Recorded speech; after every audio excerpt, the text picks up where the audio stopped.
Hello, hello, hello. You're tuning into the episode of The Wunderkind Show. Today's first topic, Josh Allen starting to get that Lamar treatment. Look. So, I actually hate people that do this anonymous thing, right? I stand on everything I say, right or wrong. If I'm proven wrong, I look in this camera and I say I was wrong. I am sorry. I was proven to be inaccurate.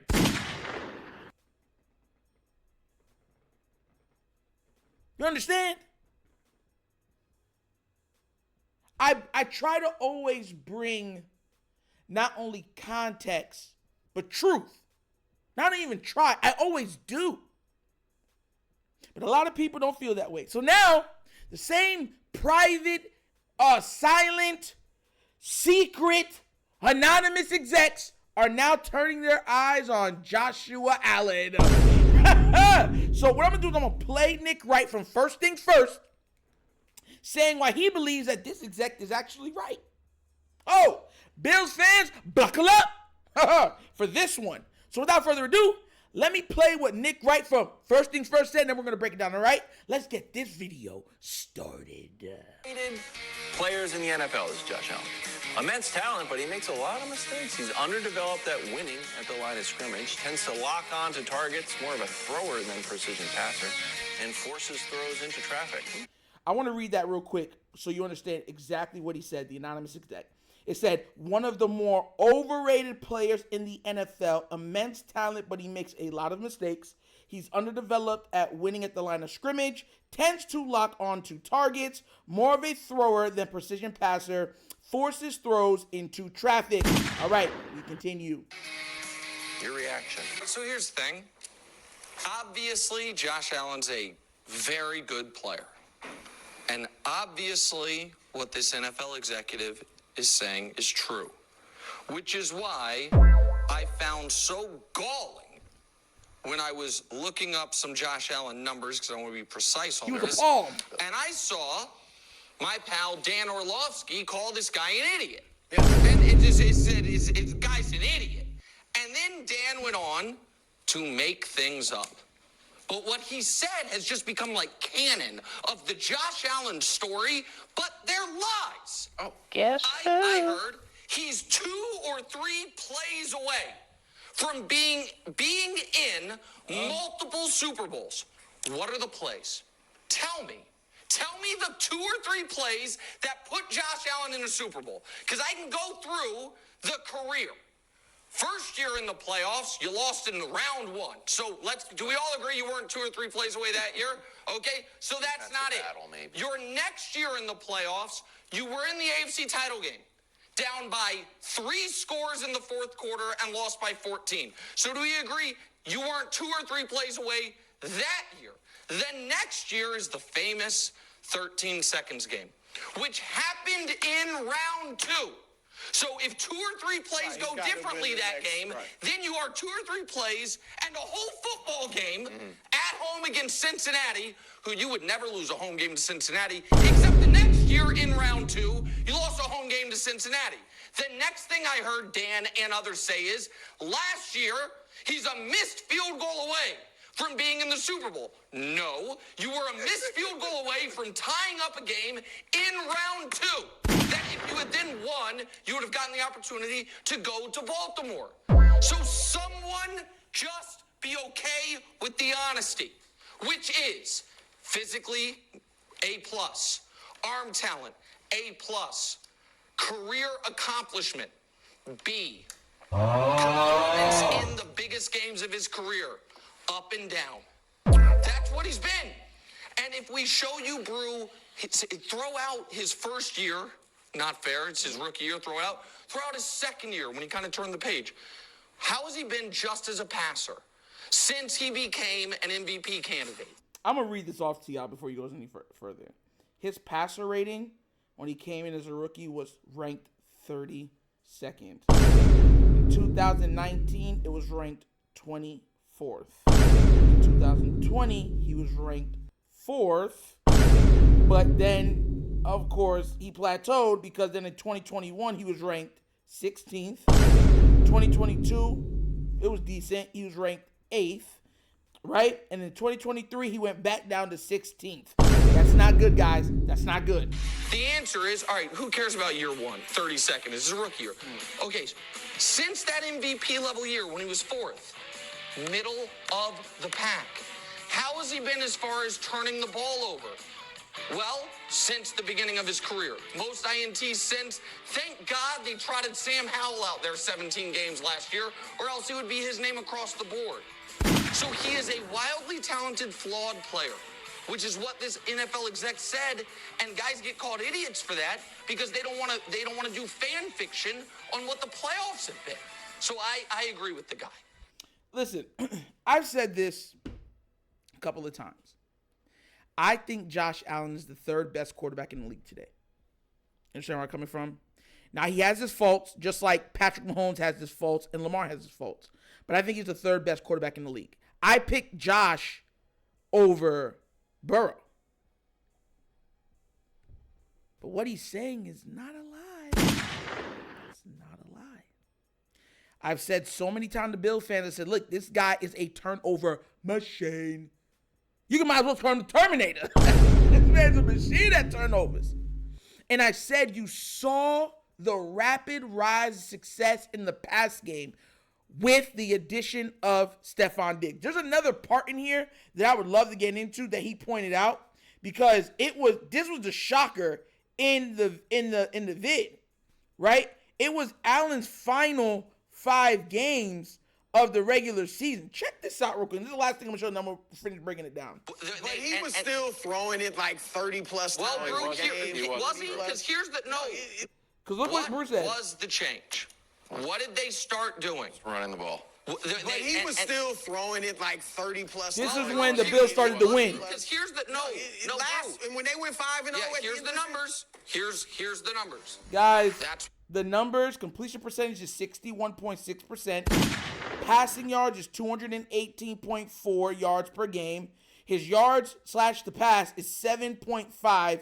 His touchdown to interception ratio is 5.25. His passer rating is 81.8, and their record was 5-0. This is why I laugh when people saying that he deserved to be the MVP. You think I forgot? You think I'm gonna let that rest? No! I don't rest. I don't take melatonin. Why do you think? That was his last 5 games. I would repeat this for you. His last 5 games, he completed 61.6% of his passes, 218.4 passing yards, 7.5 yards per pop, 5 touchdowns to 5 interceptions, 81.8 passer rating, but his team, taking the ball out of his hand, went 5-0. But because you said, he had so many goal line rushing touchdowns, he deserved to be the MVP. Let me know what MVP does that in a 5-game stretch. Please.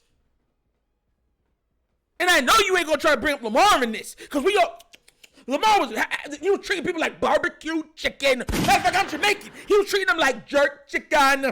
You understand? Let me see it. When that thing come off the grill, it's hot and nice. Eating up these dudes. Pause. That's what Lamar was doing. Miami, 49ers. The reason why Lamar got, because he showed up for the biggest games of the season against the best teams. He wasn't feasting on bad teams. And that's another thing. Oh my God. Hold on. See. I know what y'all are going to say. But you act like, listen, these are the QBs the Bills played in 2023. Zach Wilson, Jimmy Garoppolo, Sam Howell, Tyrod Taylor, Mac Jones, Tim Boyle, Easton Stick, Bailey Zappi, Russell Wilson. You tell me right now that deserves MVP. But see, that's because Nitro gives you context. Praise the Lord. I give you the truth, and I'ma keep on giving the truth. The roof is on fire! So, Bill fans, now that you understand context behind those gaudy stats, I once again show you that stats are not everything. Because, see, he was losing at the beginning of the season, getting a lot of garbage time stats. You know, we've seen, like you said, Dak does, right? But you hold it against Dak. Right? Right? Or like Herbert does. But Herbert doesn't get it held against him. Right? Y'all don't want me to keep putting y'all peoples on blast. That's what I'm trying to tell you. This is why I'm confident for next year. Because we have a true MVP at the quarterback position who never had a Stephon Diggs, who dictated coverage on the outside. That made it easy to read what certain things are going on because he dictated double coverage on the outside. If the pass game is suffering, Lamar just picks it up and says, I'll run for it. He'll go for 120, 130 yards on the ground. And if that's being bottled up, 300, 250, 3, 4, 5, 6, 7, 8 touchdowns. All I need is the coaches to get out of his way. And the Ravens will be just fine. I'm telling y'all, man, for y'all out there, y'all be thinking the Wunderkind Show's all jokes. You don't want this smoke. Yo. And you know this, man. But what do you think? Do you agree that Josh Allen is overrated? Because once again, even with everything they said, I still got him third. That's called context, Bills fans. I still got him the third best quarterback in the league. Or do you think, nah, he's generational. He's the man on a mission. And only he could beat Patrick and Lamar and all these other guys. And that's another thing. And I keep bringing this up to people. The last time we played in the playoffs, everyone's like, oh, well, we beat you.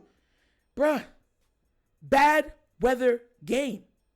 And we were throwing into the wind for most of the game. You're going to act like that's not context? Why do you think your beloved Josh Allen's passing stats were so low? With a Stephon Diggs and a Gabe Davis and a pass-first offense. Context. But like I said, I'm done eating you up. I'll let y'all know what y'all think down in the comment section, all right? But as always, that's the episode of The Wunderkind Show. Thank you for watching. Y'all know how we get down. We have fun and we laugh. But everything we talk about rooted in what? Facts and truth. Please do remember, like, subscribe, hit that notification bell, and leave a comment. You know I love the comments. And if you have not done so already, check out The Wunderkind Show's Patreon. Yes. 3 tiers of content goodness waiting for your consumption. Give it a look, give it a try. Let me know what you think. And if you'd like to donate to this channel, help out with equipment and such stuff like that, bottom of the screen, QR code. QR code's to a Cash App. Cash App located in the description of every video that we do. Name of it is $, The Wunderkind Show. Super easy. But once again, this is The Wunderkind Show. This is your host, Director, signing off. And as always, you know my slogan. Peace. And I am out of here. Huh? Yeah. Finish him, Daddy.